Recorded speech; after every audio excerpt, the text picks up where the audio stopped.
శృతిస్మృతిపురాణానాం ఆలయం కరుణాలయం నమామి భగవత్పాదం శంకరం లోకశంకరం.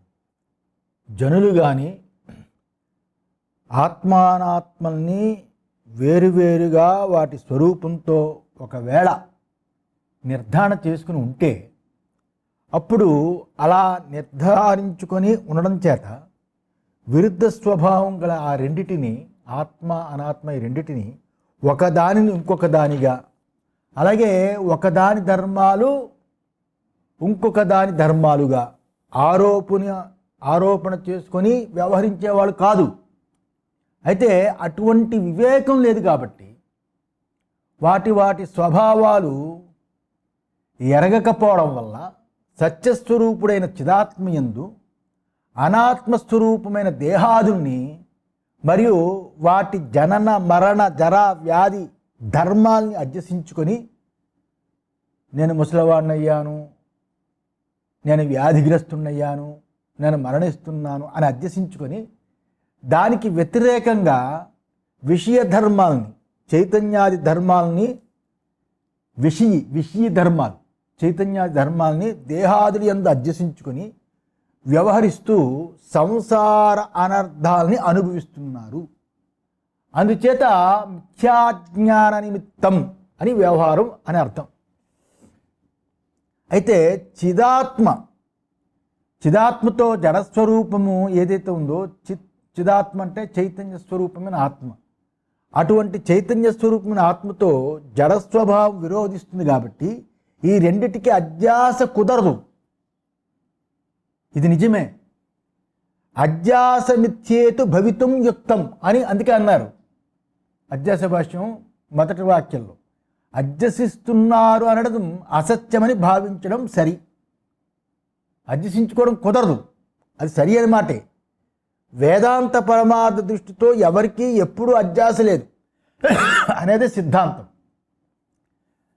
అయితే తథాపి అన్నాడు. తథాపి అంటే అలా ఉన్నా కూడా అని ఆచార్యులు వారు సార్వత్రిక అనుభవ దృష్టితో చెప్తున్నారు. ఇక్కడ సార్వత్రిక అనుభవం సర్వజనులకి ఒకటే అనుభవం.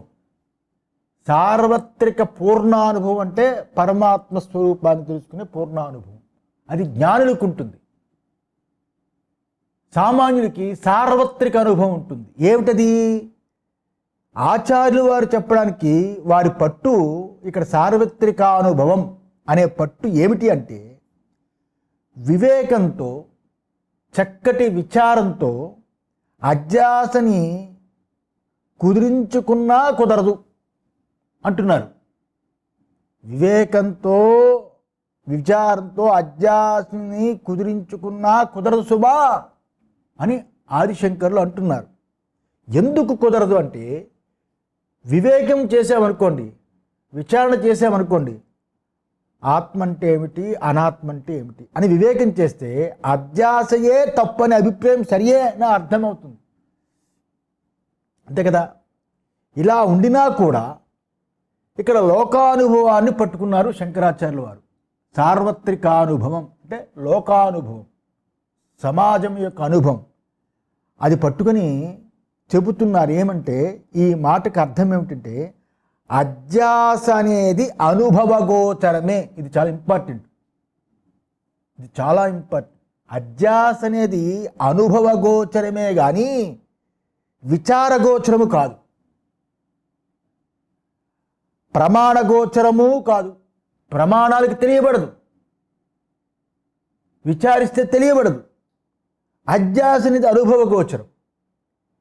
అందువల్ల అనుభవగోచరమే కానీ అధ్యాస విచారగోచరము ప్రమాణగోచరము కాదనే యుక్తిని అనుసరించి నడవడం మిథ్యాజ్ఞానం యొక్క స్వభావమే కాదు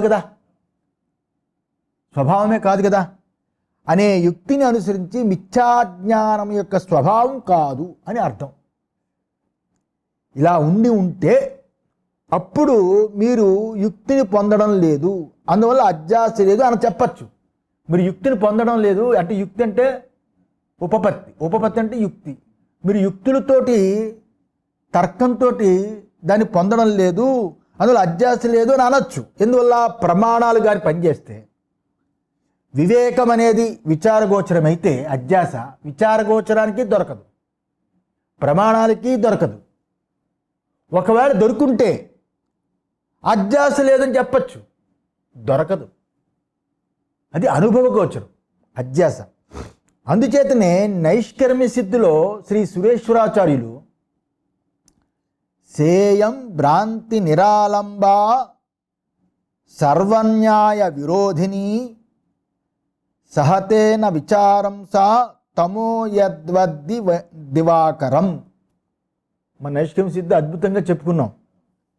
నైష్కర్మ్య సిద్ధి 3వ అధ్యాయంలో 66వ శ్లోకం. ఈ నైష్కర్మ్య ఏం చెప్పారు? అటువంటి భ్రాంతి ఏదైతే ఉందో నిర్విషయమై ఉన్నది, అన్ని యుక్తులకి విరుద్ధమై ఉన్నది. అంటే యుక్తులకు దొరకదు, అది విషయంగా లేదు.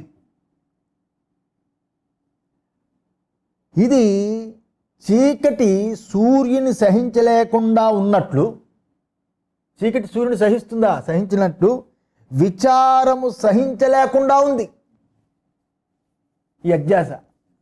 అంటే ఈ అవిద్యాభ్రాంతికి ఏ ఆలంబన కూడా లేదు అని అర్థం. ఎటువంటి ఆలంబన కూడా లేదు. బాలకుడు అనేవాడు లేని భూతాన్ని, భూతం అంటే దెయ్యం, లేని దెయ్యాన్ని చీకట్లో దర్శిస్తూ ఉంటాడు. విచిత్రం అది. చిన్న పిల్లలకి ఏమీ అసలు ఏ భావాలు లేని పిల్లలు కూడా అమ్మో అమ్మో బూచి బూచి అని చీకట్లో చూపిస్తే భయపడతారు. బూచి అని ఎప్పుడు చూడలేదు. చీకట్లో దర్శిస్తున్నట్లు దీనికి ఏ వస్తువు ఆధారము ఉండదు. అయితే అవిద్య ఉంది, మరియు దానితో పుట్టింది అనేది చెప్పేదంతా బాహ్యంలో ఉన్న ప్రమాతృ దృష్టితోటే. కానీ బాలకులు ఏ రకంగా అక్కడ బూచుంది, దెయ్యం ఉంది అని చీకట్లో చూపిస్తే ఎలాగైతే వాడు దర్శిస్తున్నట్లు భావిస్తారో, అలాగే అవిద్య ఉంది మరియు దానివల్లతో పుట్టింది ఈ అవిద్య అనేది చెప్పేదంతా బాహ్యంలో ఉన్న ప్రమాతృ దృష్టితో, విషయేంద్రియాలతో సంబంధం పెట్టుకున్న నేను అనేది ప్రమాతృ, ఆ దృష్టితో, లోపల ఉన్న సాక్షి దృష్టితో అవిద్యే కానీ దాని కార్యమే కానీ కలగడమే లేదు. సాక్షి దృష్టితో అవిద్య ఉండదు, దాని కార్యము ఉండదు. ప్రమాతృ దృష్టితో ఉంటుంది. కనుక నైష్కర్మ్య సిద్ధిలో 3వ అధ్యాయంలో ఇలా చెప్పారు. అలాగే వార్తికం యందు కూడా సురేశ్వరాచార్యులు చెప్పారు. ఏమని? అవిద్యాత్వం ఇదమేవతు లక్షణం యత్ ప్రమాణ సహిష్ణుత్వం అన్యథా వస్తుసా భవేత్. బృహదారణ్యక వార్తికం. అవిద్య అని ఎలా అనిపించుకుంటుంది? అవిద్య అనేది ఇది అవిద్య అనేది ఎలా అనిపించుకుంటుంది అంటే, ఏ ప్రమాణముల యొక్క ప్రయోగాన్ని సహించుకుండడం చేతని, అలా కానిచో అది నిజముగా ఉన్న వస్తువే అవుతుంది. అవిద్య అనేది ఎలాగ అనిపించుకుంటుంది అని అంటే, చాలా చక్కటి మాట. ఏ ప్రమాణముల ప్రయోగాన్ని అది సహించదు. అందుచేతనే అవిద్య ప్రమాణాలతో దొరకదు. అది అలా కాకపోతే అది నిజంగా ఉన్న వస్తువు అయిపోతుంది. అంటే ఏంటి? సరి అయిన ప్రమాణాన్ని ఉపయోగిస్తే లేకుండా పోతుంది అవిద్య. ప్రమాణ సిద్ధమైపోతే అవిద్య ప్రమాణాలకి సిద్ధమైపోయింది అనుకోండి, ప్రమాణాలకి తెలియబడింది అనుకోండి. అలా తెలియబడితే పరమార్థంగా ఉండి ఉన్న వస్తువే అయ్యి అప్పుడు అవిద్య అవుతుంది. ప్రమాణాలకు గోచరమైంది అనుకోండి, ప్రమాణాలకి అవిద్య గోచరమైపోతే పరమార్థంగా ఉన్న వస్తువే అయిపోతుంది. అలా అయిపోయి జ్ఞానంతో పోదది. ప్రమాణాలతో గోచరమైంది కదా అవిద్య, ప్రమాణాలతో గోచరమైంది, జ్ఞానంతో ఎలా పోతుంది? ఇప్పుడు కొండ ఉంది, ప్రమాణానికి గోచరమైంది, అది దాన్ని తీసేస్తాం అంటే అలాగా? ప్రమాణం గోచరమైన వస్తువు లేదన్నా అలాగా? కనుక అది పోదగింది కాదు జ్ఞానంతో. అందువల్ల అధ్యాస అనేది ప్రమాణగోచరము కాదు. చాలా అద్భుతమైన విషయం ఇదంతా. ఇంకా ఉంటుంది. ఎందుకు ప్రమాణగోచరం కాదు అధ్యాస? అధ్యాసన్నా అవిద్యన్నా ఒకటే, అది గుర్తుంచుకోవాలి. ఎందుకంటే ప్రమాణ వ్యవహారమే అధ్యాసని ముందు పెట్టుకుని బయలుదేరుతుంది. ప్రమాణ వ్యవహారమే అధ్యాసని అంటే నేను అనేది. నేను అనేది ఎలా వచ్చింది? తాను కానిది రెండు కలయిక చేత నేను అనేది వచ్చింది. అది అధ్యాస కదా. నేను అనే దానికి ప్రమాణం ఏమిటి? గుడ్డిగా వ్యవహారం చేయడానికి ఉపయోగపడుతుంది. వ్యవహారంలో, లోకల్లో ఆత్మనే తాను అనుభవగోచరం. అనుభవగోచరం. తాను కాని అనాత్మ దృశ్యగోచరం. ఈ రెండు కలయిక చేత నేను అనేది వచ్చింది. అదే ప్రమాతృత్వం. అటువంటి నేనును ముందు పెట్టుకుని బయలుదేరుతుంది అధ్యాస. ప్రమాణ వ్యవహారమే అధ్యాసని ముందు పెట్టుకొని బయలుదేరుతుంది. నేనును ముందు పెట్టుకుని బయలుదేరుతుంది. ఇది డైరెక్ట్గా అనుభవగోచరం. ఇది అందరి ఎవరి అనుభవానికి అనుభవగోచరమే కానీ అది ఇంద్రియ గోచరం కాదు. అనుభవగోచరం. అనుభవగోచరం అంటే సరి అయిన ఆత్మస్వరూపం తెలుసుకుని, ఆత్మస్వరూపము సరిగా పరిపూర్ణమైన మనస్సు చిత్తశుద్ధి పొంది మనకి అనుకూలిస్తే అటువంటి సరి అయిన ఆత్మస్వరూపాన్ని దాని ద్వారా తెలుసుకొని ఆ ఆత్మస్వరూపం యందు నిలిచి ఈ ఆత్మయే సత్యం, ఈ ఆత్మయే పరమార్థంగా ఉన్నది అని ఆత్మయందు ఆ అనుభవంలో, ఈ ఆత్మానుభవంలో నిలిచినవాడు మన వ్యవహారాన్ని ఇలా విమర్శించడమే కానీ మనకు మనమే విమర్శించేది మన బుద్ధికి తోచేది కాదు. ఇది మనకు మనమే విమర్శించుకుందాం అంటే మన బుద్ధికి తోచేది కాదు. అది మనకి మనం విమర్శించడం వ్యవహారంలో కుదురుతుంది. కానీ ఆత్మయందు ఆత్మ అనే స్వరూపాన్ని అలాగే విమర్శించడానికి కుదరదు. ఎందుకు అంటే మనము విమర్శించడానికి కూడా అధ్యాసతోటే బయలుదేరుతాం. ఒక విమర్శ చెయ్యాలి అంటే అధ్యాసతోటే బయలుదేరుతాం. బుద్ధిని పెట్టుకుంటాం. బుద్ధితో వివేకంతో విమర్శిస్తాం.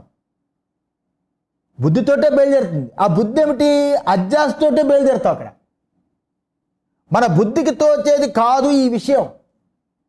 అది వచ్చిన చిక్కు. ఈ అధ్యాస విషయం బుద్ధికి తోచేది కాదు. ఎందుకంటే మనం విమర్శించడానికి కూడా అధ్యాసతోటే బయలుదేరుతాం. అధ్యాస ఎలా వచ్చింది?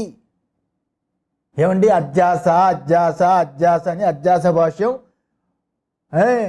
భారతదేశంలో అమూల్యమైన ప్రస్థానత్రయ భాష్యంలో బ్రహ్మసూత్రాలనే దానికి ఆచార్యత్రయం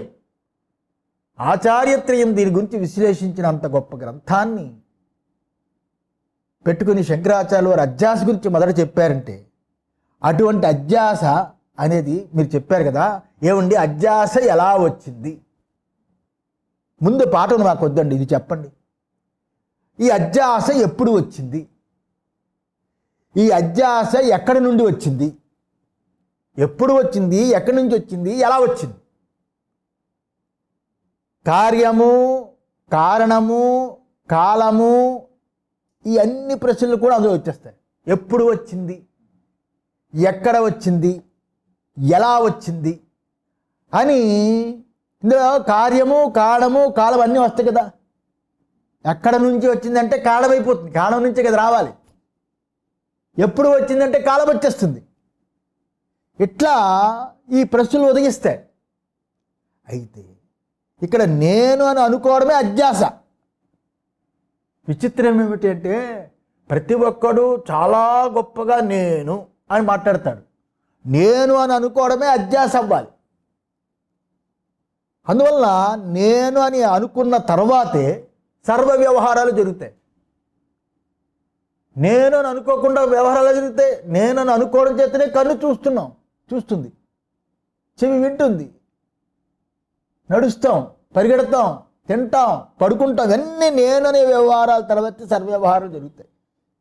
అందువలన తత్వం తెలిసి అక్కడ నిలిచిన వాళ్ళు మనకి చెప్పిన విషయం ఇది. తత్వంలో నించున్నవాళ్ళు తత్వజ్ఞులు, తత్వం తెలిసిన వాళ్ళు తత్వజ్ఞులు. అందుకనే భగవంతుడు అంటాడు భగవద్గీతలో, తత్వదర్శిన. తత్వం తెలిసిన వాళ్ళ దగ్గరికి వెళ్ళి వినవయ్యా. అందువల్ల వాళ్ళు చెప్పిన విషయం ఇది. ఆ విషయం ఎలా చెప్తారయ్యా వాళ్ళు? తత్వం తెలిసిన వాళ్ళు ఎలా చెప్తారయ్యా అంటే, వివేకంతో చూస్తే ఇలా కాకూడదు, వివేకంతో చూస్తే ఇలా కాకూడదు, మేము కూడా ఒప్పుకుంటామయ్యా అంటారు. తత్వం తెలిసిన వాళ్ళు ఏమంటారు? వివేకం చేస్తే ఈ అధ్యాస అనేది ఇలా కాకూడదు, కలగలుపు. సత్యానృతే మిథునీకృత్య ఇతరేతరానుభావానుపపత్తి మిథ్యాజ్ఞాన నిమిత్త. అవన్నీ జాగ్రత్తగా వివేకాన్ని పెట్టుకుని విచారిస్తే ఇలా కుదరడం అనేది కుదరదయ్యా. అందువల్ల అయినప్పటికీ కూడా, కుదరనొక్కపోయినప్పటికీ కూడా, తథాపి సహజంగా అందరూ నేను నాదని వ్యవహారం చేస్తూనే ఉన్నారే లోకల్లో. మరి కుదరకపోయినా కనిపిస్తుంది కదా లోకల్లో. పశుపక్ష్యాదులు మొదలుకొని నేను అనుకొని చక్కగా ఆకాశంలో ఏ రకమైన ఆధారం లేకుండా రెపరెపలాడుతూ పక్షి ఎగురుతుంది. జంతువులు జీవిస్తున్నాయి, మనుషులు జీవిస్తున్నారు, అందరూ జీవిస్తున్నారు కదా. నేను నాదని వ్యవహారం కనిపిస్తున్నదే. తదాపి అని అర్థం. నేను ఫలానా, నాది ఇది అని వ్యవహరించడం సహజంగా ఉంది కదా. ఉదాహరణకి కన్ను వేరు, నేను వేరు. కొద్దిగా విచారం చేస్తే తెలుస్తుంది. విచారించకపోతే ఏం తెలుస్తుంది? ఎవరికి చెప్పగలం ఈ నిజం? కన్ను వేరు, నేను వేరు. ఎందుకంటే కన్ను పోయినా తానుంటాడు,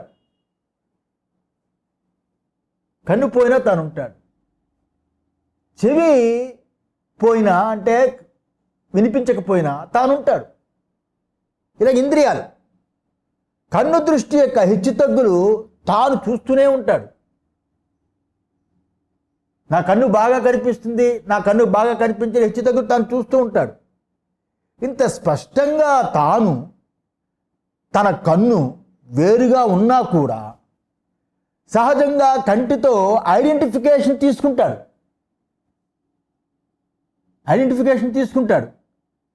నేను చూస్తున్నాను అని అంటాడు. చూడండి ఎంత విచిత్రము, నేను చూస్తున్నాను అంటాడు. అందుచేత ఇలా కాకూడదు అంటే,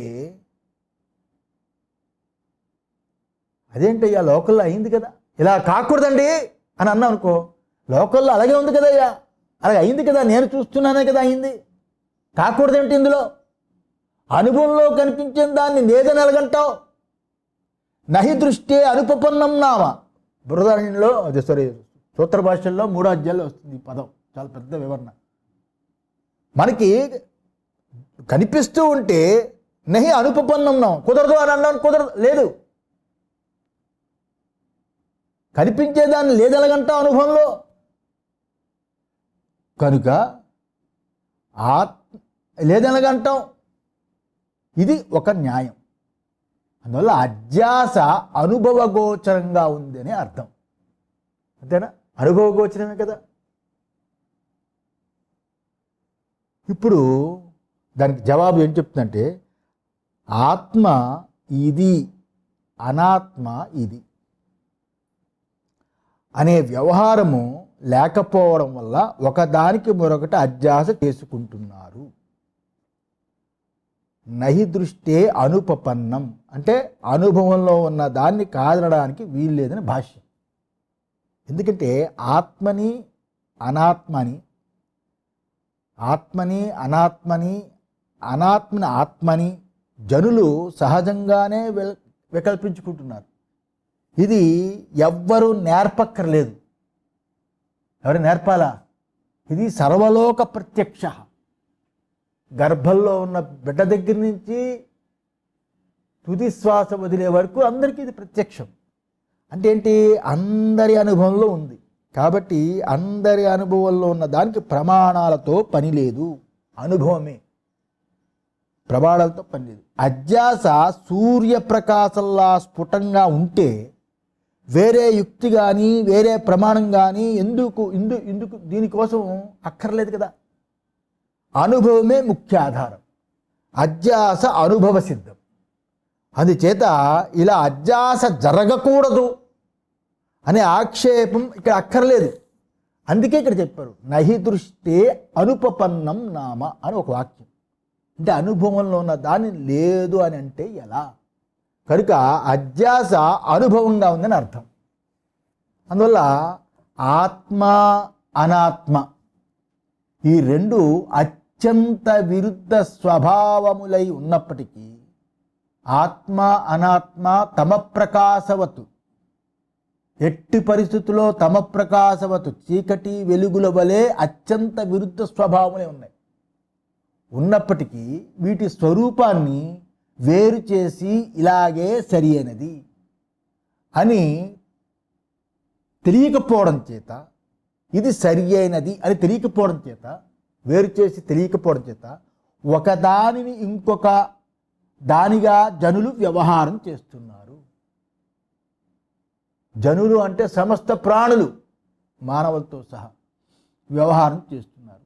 ఆత్మ అనాత్మల్ని ఒకదానిని ఇంకొక దానిగా తెలుసుకోవడం అజ్ఞానం.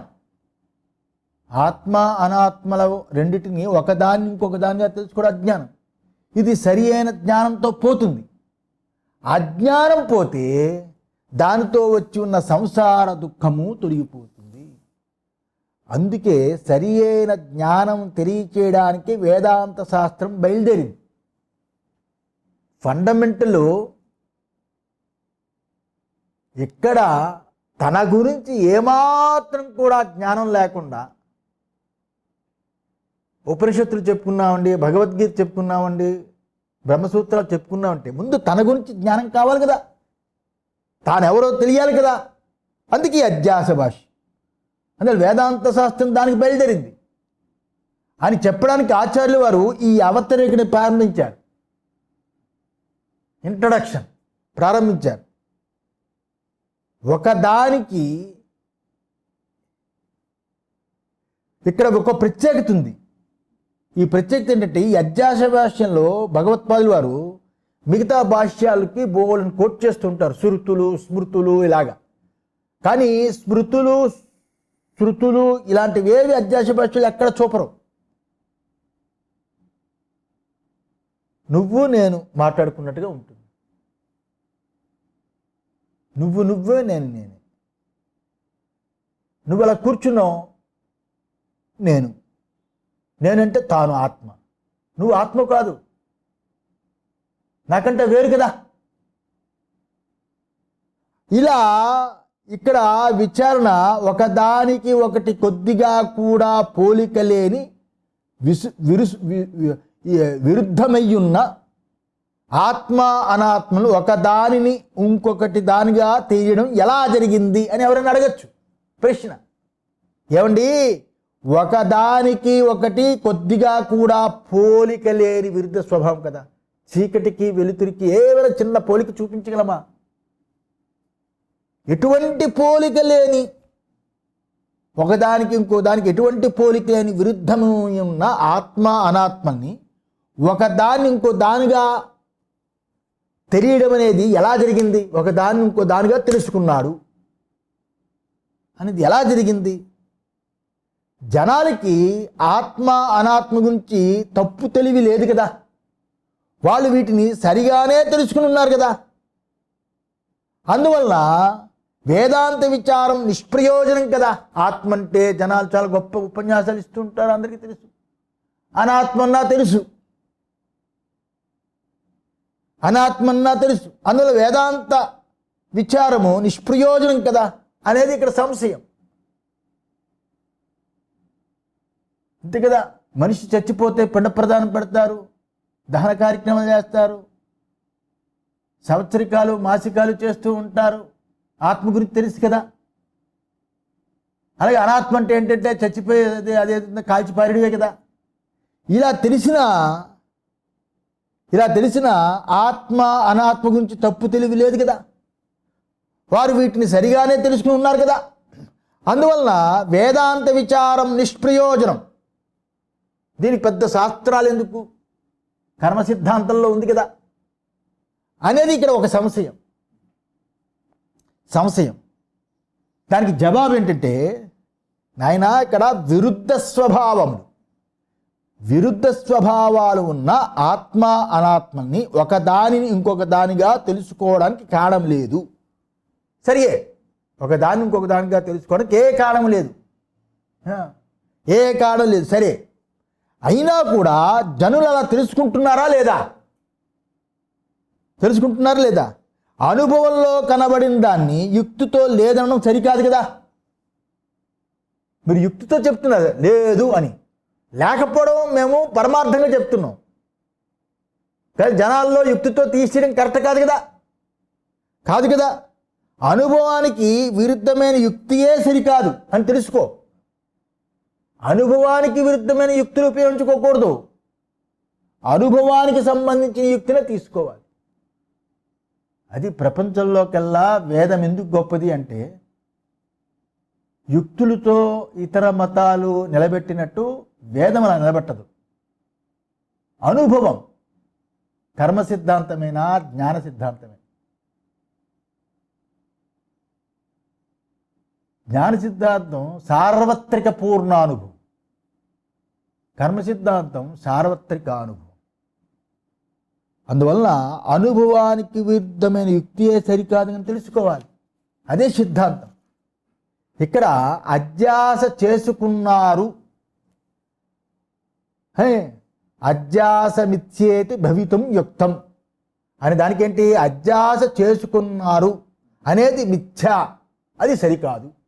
అంటే అబద్ధం. అధ్యాస చేసుకున్నారు అనేది అబద్ధం, అది సరికాదు అనేదే యుక్తమనేంత వరకు ఉన్న గ్రంథము అది పూర్వపక్షమా లేదా సిద్ధాంతమా?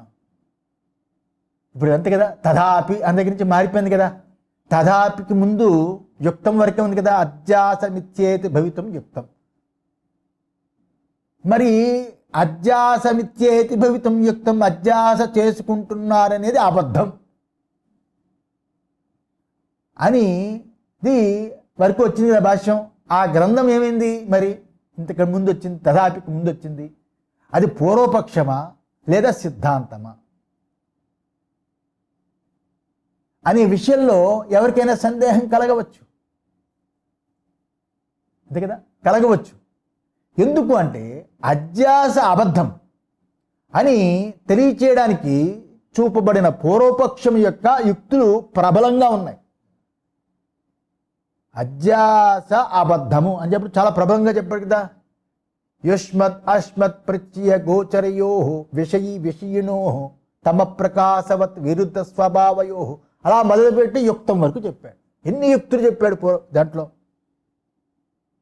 అందువల్ల అక్కడ చెప్పిన పూర్వపక్షం యొక్క యుక్తులు ప్రబలంగా ఉన్నాయి, సామాన్యంగా లేవు. తరువాత పరిహారం వచ్చింది, తథాపి అని. ఆ పరిహారానికి చెప్పబడే గ్రంథభాగము యుక్తి ఏమీ లేదు కదా. అక్కడ వాళ్ళు చాలా యుక్తులు చెప్పారు, ఇక్కడ యుక్తి ఏమీ లేదు కదా.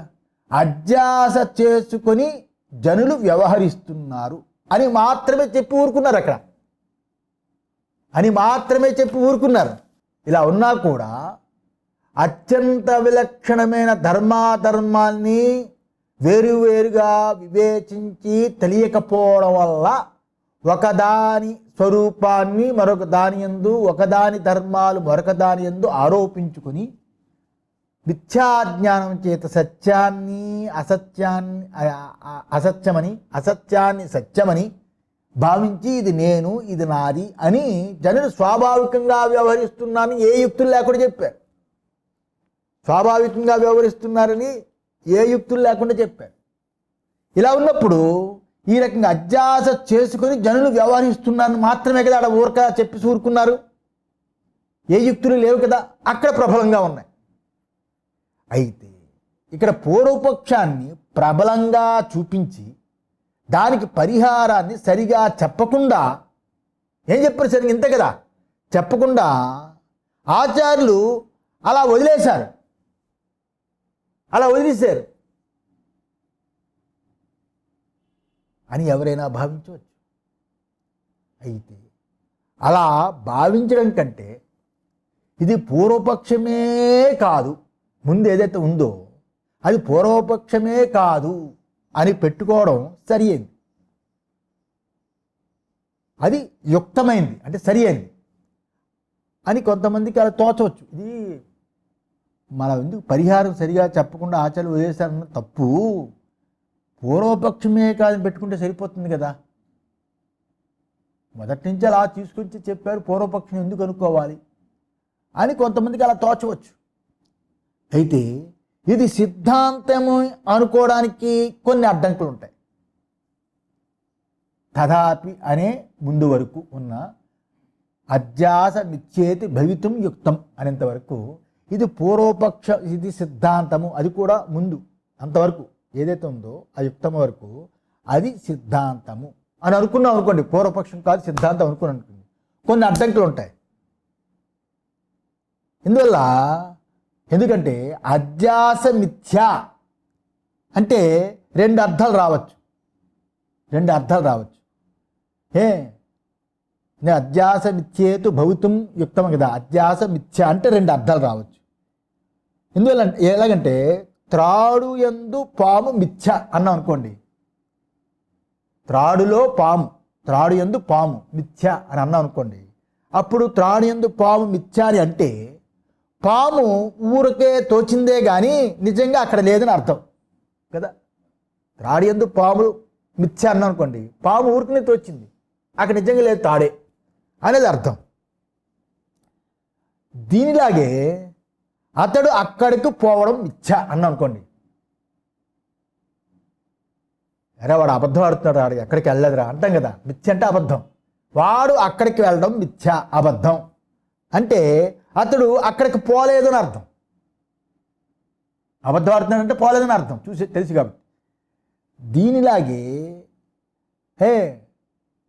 అలాగే అధ్యాస మిథ్య అంటే అధ్యాస మిథ్య అంటే అధ్యాస అనేది కేవలం తోచడమే కానీ పరమార్థము కాదు, సత్యము కాదని ఒక అర్థం. అధ్యాస మిథ్య అంటే ఏంటి? ఇక్కడ దానిలాగే అక్కడ మనం వెళ్ళాడు అంటే ఎలాగ మిథ్య, అది తాడు మీద పాము. అలాగే ఇక్కడ కూడా అధ్యాస మిథ్య అంటే అధ్యాస అనేది కేవలం తోచడమే కానీ పరమార్థము కాదు, సత్యము కాదు అని ఒక అర్థం తీసుకోవాలి. ఇది ఇలా ఉన్నా కూడా జనులు అధ్యాస చేసుకుని వ్యవహరిస్తున్నారని ముందర భాగానికి సరిపోదు. ఇలా ఉన్నప్పటికీ కూడా జనులు అధ్యాస చేసుకుని వ్యవహారం చేస్తారు. ఎందుకు అబద్ధం చెప్పాడు కదా. అధ్యాస మిథ్య అంటే ఏంటి? అధ్యాస ఊరినే తోస్తుంది కానీ సత్యం కాదు అని అక్కడ అయిపోయినప్పుడు, ఇలా ఉన్నప్పుడు జనులు అధ్యాస చేసుకుని వ్యవహరిస్తున్నారు. తథాపి అని మొదలుపెట్టి వ్యవహరిస్తున్నారు. లోక వ్యవహార అన్నట్టు కదా, లోకంలో వ్యవహరిస్తున్నారు అని ముందు భాగానికి సరిపోదు కదా. ఇప్పుడు ఎందుకు అంటే అధ్యాస తోచినంత మాత్రం చేత వ్యవహారమేమీ చెయ్యకూడదు అనే నియమం లేదు కదా. అధ్యాస తోచినంత మాత్రం వ్యవహారం ఏమి చేయకూడదు ఉంటుందా నియమం? అర్థమవుతుందా? ఉండదు కదా. ఇక అధ్యాస మిథ్య అంటే అధ్యాస చేసుకున్నారు అనేది అబద్ధం అయిపోతుంది. అంత డిఫరెన్స్ ఉంది ముందు వాక్యానికి తదాపి అని దగ్గర నుంచి వచ్చిన వాక్యానికి అంత డిఫరెన్స్ ఉంది. అధ్యాస మిథ్య అక్కడ చెప్పేశాడు. అధ్యాస మిథ్యేతి భవితుం యుక్తం అబద్ధం చెప్పేసిన తర్వాత అధ్యాస చేసుకుంటున్నారు అనేది అబద్ధం అయిపోతుంది కదా. తర్వాత వచ్చిన వాక్యం తథాపి దగ్గర నుంచి జనులు అధ్యాస చేసుకోవడం లేదని మరొక అర్థం కలగచ్చు. చేసుకోవడం లేదు, జనులు అధ్యాస చేసుకోవట్లేదు అనొచ్చు. అయితే ఇది అధ్యాస అనర్థానికి కారణమే ఉండడం చేత దీని పరిహారానికి కావలసిన జ్ఞానాన్ని తెలియచేయడానికి వేదాంత శాస్త్రం ప్రారంభించబడిందనే ఉపసంహారం విరోధమైపోతుంది. అంతే కదండి. జనులు అధ్యాస చేసుకోవడం లేదని మరొక అర్థం తీసుకున్నాం అనుకోండి, అప్పుడేమవుతుంది? అధ్యాస అనర్థ కారణం కదా, అనర్థాన్ని సంసారాన్ని కలిగిస్తుంది కదా, చావు పుట్టుకుని కలిగిస్తుంది కదా. దీని పరిహారానికి కావలసిన దేంటి? వేదాంత శాస్త్రం. జనాలకి జ్ఞానాన్ని తెలియజేయడానికి వచ్చింది కదా వేదాంత శాస్త్రం అని ఈ అధ్యాస భాష్యం చివరిలో ఉపసంహారం వస్తుంది. ఎందుకు శారీరక మీమాంస ప్రారంభించారంటే దీనికోసం ప్రారంభించారు వస్తుంది. ఆ ఉపసంహారం విరోధం అయిపోతుంది కదా అప్పుడు అధ్యాస లేనప్పుడు. అంతే కదా. ఎందుకంటే అధ్యాసే లేకపోతే దాని పరిహారం ఎందుకు? అందుచేత ఈ గ్రంథ భాగము సిద్ధాంతం అనడానికి అడ్డుంది. ఇక్కడ మా అభిప్రాయం ఏమిటంటే ఈ గ్రంథ భాగము పూర్వపక్షమే. ఆ భాగం ఏదైతే ఉందో పూర్వపక్షమే. దీని యుక్తులు ప్రబలమై ఉండడమో నిజమే. తదాపి అనే ముందు అధ్యాస యుక్తం మిథ్యాయుక్తం భవతి, అంతవరకు ప్రబలమే ఉండడం నిజమే. ఎందుకంటే ఇది సిద్ధాంతాన్ని ఒప్పుకొని చూపబడిన యుక్తులై ఉన్నాయి. సిద్ధాంతాన్ని ఒప్పుకొని చూపబడ్డ ఆ యుక్తులు. అలా అయితే ఆచార్యులు ప్రతి యుక్తి చూపకుండానే వదిలివేయడానికి కారణం ఏమిటి? అన్ని అంతవరకు చూపించారు కదా. మరి అంతవరకు చూపించినప్పుడు అలా ప్రతి యుక్తి చూపించకుండా అలా వదిలేయడానికి కారణం ఏమిటి? తర్వాత తథాపిని తీసుకొచ్చి సామాన్యంగా చెప్పేశారేంటి అంటే, నాయన అంతవరకు యుక్తులు కరెక్టే, తర్వాత ఎందుకు వదిలేశారంటే యుక్తి కంట అనుభవం గొప్పది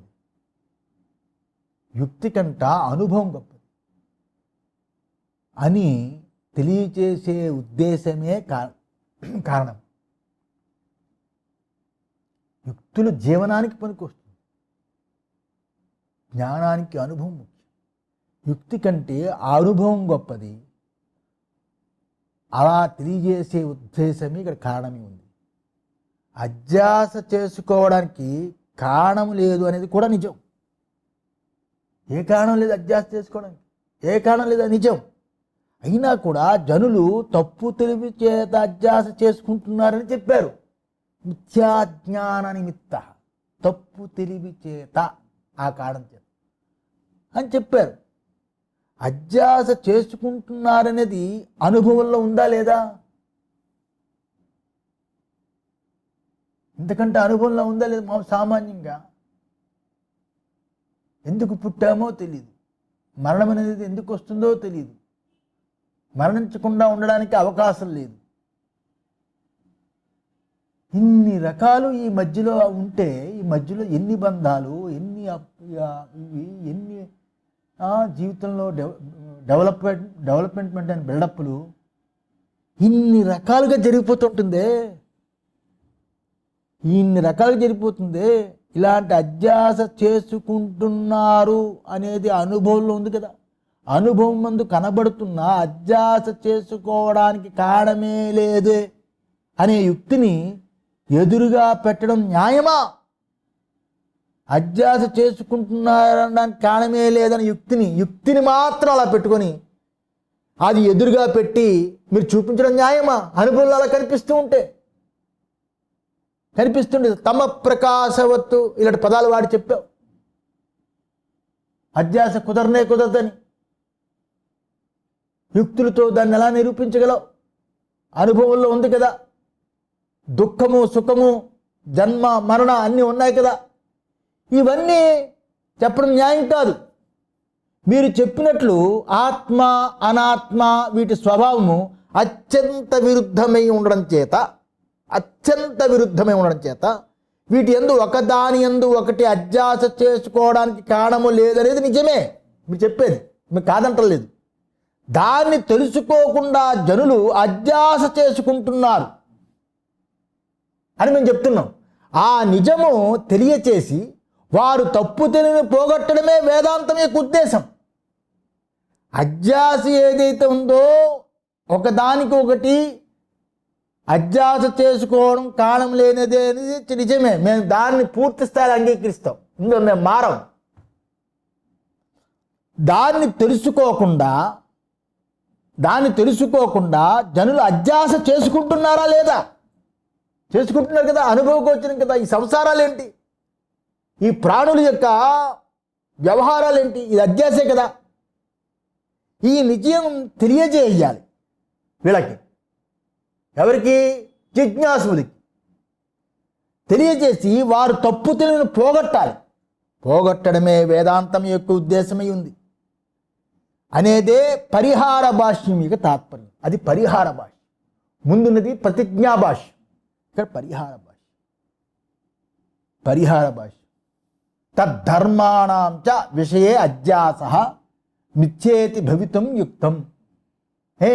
నీవనే జ్ఞానానికి గోచరమైన విషయాన్ని దాని ధర్మాలు కూడా అధ్యసించుకుంటున్నారని, దానికి విపరీతంగా విషయని దాని ధర్మాలను విషయమందు అధ్యసించుకుంటున్నారని అసత్యమని భావించాలి.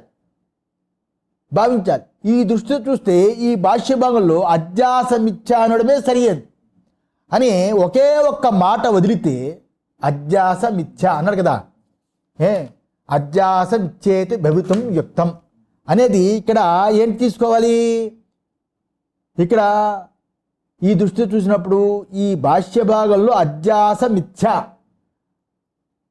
అనడమే సరియైంది అని ఒక్క మాట అనడమే సరియైంది కదా. అధ్యాస మిథ్య, అధ్యాస అబద్ధం అనేదే యుక్తం అంటే సరియైనది అని ఆ ఒక్క మాట వదిలేసామనుకోండి, వదిలేస్తే మిగతాదంతా సిద్ధాంతమే కదా. విరుద్ధ స్వభావము, కలవడానికి కుదరదు, యుక్తులు చూపించి చీకటి వెలుగులాగా, ఇవన్నీ సిద్ధాంతమే అవుతుంది కదా ఒక్క మాట వదిలేస్తే. పరమార్థంగా చూస్తే అధ్యాస చేసుకోవడానికి విషయము, అధ్యాస చేసే కర్త అన్నీ మిథ్యే. పరమార్థంగా వాస్తవంగా నిజంగా తెలుసుకుంటే అధ్యాస చేసుకోవడానికి విషయము ఇంద్రియాలు అవ్వచ్చు, శరీరం అవ్వచ్చు, మనస్సు అవ్వచ్చు, ప్రపంచంలో ఉన్న వస్తువులు అవ్వచ్చు, ఆ విషయము చేసుకునే కర్త, ఇవన్నీ మిథ్యే కదా. అంటే ఏంటి? కేవలం తోచేవే కదా ఇవి కేవలం తోచేవే కదా. ఎందుకంటే పరిశుద్ధమైన ఆత్మతత్వం ఒక్కటే పరమార్థం, పరిశుద్ధమైన ఆత్మతత్వం ఒక్కటే పరమార్థం అనేదే వేదాంత విచారం ఎందు నిలిచిపోతున్నది. ఆ దృష్టితో అధ్యాస మిథ్య అనే భాష్యం పూర్వపక్షం కాదు. అర్థమైందా? నిజంగా అంతే కదా. అధ్యాస చేసుకునే విషయము, అధ్యాస చేసే కర్త, ఇవన్నీ మిథ్య అన్నప్పుడు అధ్యాస మిథ్య అనే భాష్యం పూర్వపక్షం కాదు, అది సిద్ధాంతానికి సమ్మతమే ఉన్నదని చెప్పాల్సి వస్తుంది. అయితే ఇక్కడ ఒక ప్రశ్న ఎవరైనా వెయ్యొచ్చు, ఏదైనా ఒక ప్రశ్న వెయ్యొచ్చు. ఏమండి మీరేమంటున్నారు? తాను కానిది రెండు చేరి నేననే అనుభవం వచ్చింది అని కదా ఒప్పుకుంటున్నారు. తాను కానిది రెండు చేరి నేను అనే అనుభవంలో ఉంది అని కదా ఒప్పుకుంటాం. ఎందుకంటే మీరు చూశారు, తాను కాని కన్నును కలుపుకొని నేను చూస్తున్నాను అంటాం. మీరు చూపారు కదా ఆ మాట, ఇందరు చెప్పారు కదా మీరు. తాను కాని కన్నును కలుపుకొని నేను చూస్తాను అనే వ్యవహారం కలుగుతుందని ఒప్పుకుంటాం. మేము ఒప్పుకుంటాం. ప్రశ్న మాట మేము ఒప్పుకుంటాం. ఇలాగే శరీరము, ఇంద్రియాలు, మనస్సు, బుద్ధి మొత్తం దేహేంద్రియ సంఘాతం అంటే కర్మేంద్రియాలు, జ్ఞానేంద్రియాలతో మనస్సు, బుద్ధి, సుఖము, దుఃఖాదులతో చేరి మొత్తం దేహేంద్రియ సంఘాతం యందు నేను అని ఏది అనిపించుకుంటుందో, ఆ నేనని అనిపించుకుందో అది ప్లస్ తాను. నేనేని ఏది అనిపించుకుంటుందో అది నేను ప్లస్ తాను అంటే తాను కానివన్నీ కలిపి. అంతే కదా అర్థం. తాను అంటే ఆత్మ, తాను కానివన్నీ కలిపి దేహేంద్రియ మనోబుద్ధి చిత్త అహంకారాలతో సర్వము సుఖదుఖాలతో సర్వము అది తాను కానిది తాను. ఇలా అన్నీ కలిపి నేను అనిపించుకుంటుంది అనేది నిజమే, మేము ఒప్పుకుంటాం. ఇక్కడ ఇంపార్టెంట్ ఏంటైతే అయితే ఇలా రెండు వస్తువులు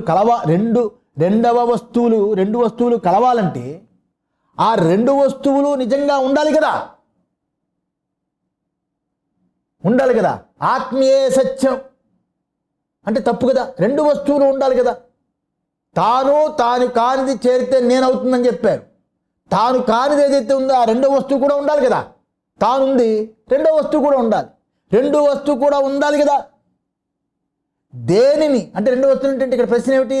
రెండు చేరాలి అంటే రెండు ఉండాలి కదా అని. నేనున్నది, శరీరం ఉన్నది, చేరుకుని శరీరము నేనయ్యింది. రెండు ఉండాలి కదా అప్పుడు. అలాగే నేనున్నది, కన్నున్నది, ఈ రెండు చేరి నేను చూస్తున్నానని కుదురుతుంది. అయితే ఈ రెండు ఉండాలి కదా అని వాడు ప్రశ్న. దేనిని నేనుగా అనుకుంటామో ఆ వస్తువు మరి నేను అంటూ ముందే ఉండాలి కదా. నేను అని అనుకుంటామో ఆ వస్తువు ఉండాలి కదా. నేను అనుకున్నప్పుడు దేహమో కన్ను ఏదో ఒకటి ఉండాలి కదా. మళ్ళా నేనంటూ ముందే ఉండాలి కదా. నేను ఉండాలి, ఆ కన్ను ఉండాలి, నేను ఉండాలి, శరీరం ఉండాలి. ఇలా ఆత్మ అనే వస్తువు అనాత్మ అనే ఇంకొక వస్తువు ఉండినా కానీ ఒక దానిని ఇంకొక దానిగా అనుకుంటూ సంభవించదు కదా, కుదరదు కదా. ఇలా ఆత్మ అనే వస్తువు అనాత్మ అనే ఇంకొక వస్తువు ఇలా ఉన్నప్పటికీ కూడా ఒకదాన్ని ఇంకొక దాన్ని అనుకోవడం సంభవించింది. ఎందుకంటే రెండు ఉన్నాయి, వ్యవహారం జరుగుతుంది. ఒకదానికి ఇంకోటి అనుకుంటున్నారు అనేది కుదరదు కదా. అంతే కదండి. ఇది ఉంది, నేనున్నాను, దేవుడు పూజ చేసుకుంటాను, ఈ వ్యవహారం. అందువల్ల అది అలా ఒకదాన్ని ఇంకొకటి అనుకోవడం, ఇంకొదాన్ని నాదనుకోవడం, ఇలా అనుకోవడం కుదరదు కదా. వ్యవహారంలో ఉన్న ఉదాహరణ మీరు చెప్పారు. ఏమని? సుక్తికాహి రజతవత్ అవభాసతే అన్నారు. ఏంటి వ్యవహారంలో ఏం చెప్పారు? సుక్తికాహి రజతవత్ అవభాసతే అంటే ఏంటి? ముచ్చెప్ప చిప్పను వెండి అని అనుకుంటాము అని. ముచ్చెప్ప చిప్పని వెండి అని అనుకుంటాము అని. అక్కడ వెండి అనే వస్తువు ఎక్కడో ఎప్పుడో చూసామండి కదా. వెండి అనేది ఎక్కడ చూసాం, అది బుద్ధిలో ఉంది. ఆ జ్ఞాపకము ఈ ముచ్చిపు చెప్ప చూడగానే వచ్చింది. ఆ ఎండ దీనికి దానికి ఆ మెరుపుకి వచ్చింది, ఆ జ్ఞాపకం, ఆ స్మృతి వచ్చింది. ఇది వెండి అని భ్రాంతి పడ్డాం అనుకోండి. మనం వెండి అని భ్రాంతి పడ్డాం అనుకోండి. ఇక్కడ వెండి అనే ఒక పదార్థం ఉండాలి కదా. లేకపోతే అధ్యాసి ఎలా కుదురుతుంది? వెండి అనే పదార్థం ఒకటి ఉండాలి కదా. నా బుద్ధిలో ఉంది, ఎప్పుడో చూశాను, బుద్ధిలో ఉంది కాబట్టి వెండి అనే భ్రాంతి కలిగింది. లేకపోతే అధ్యాస ఎలా కుదురుతుంది? లేకుండా బుద్ధిలోనే ఉండాలి, బయటనే ఉండాలి. ఇవి బయట ఉన్నాయి, అధ్యాస బుద్ధిలో ఉంది, అధ్యాస అవ్వచ్చు. అధ్యాస అందులో ఓ పదార్థం ఉండాలి కదా. లేకుండా ఎలా అధ్యాస కుదురుతుంది? త్రాడుని పాము అని అనుకుంటాం.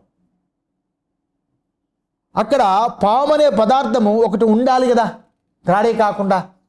అందువలన ఆత్మే కాకుండా అనాత్మ అనే పదార్థం ఉండాలి కదా.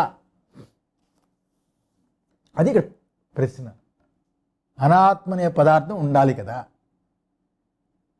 అలా ఉంటేనే కదా అధ్యాస కుదురుతుంది అని ఆక్షేపం.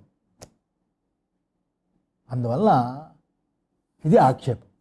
ఈ ఆక్షేపానికి సమాధానమే భాష్యకారులు సత్యానృతే మిథునీ కృత్య అని ఇచ్చారు. ఆ భాష మీకు గుర్తుంది కదా.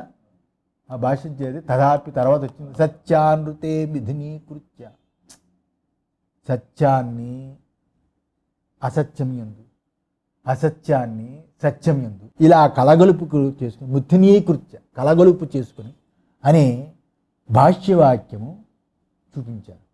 దీని ఉద్దేశం ఏంటంటే ఆత్మ అనగా తాను, ఆత్మ అనగా తాను అంటే ఏంటి? జిజ్ఞాసు యొక్క స్వరూపం, జిజ్ఞాసు యొక్క స్వరూపం ఇది సత్యము, దానికంటా అనృతమైనదంతా అనాత్మ అని అర్థం.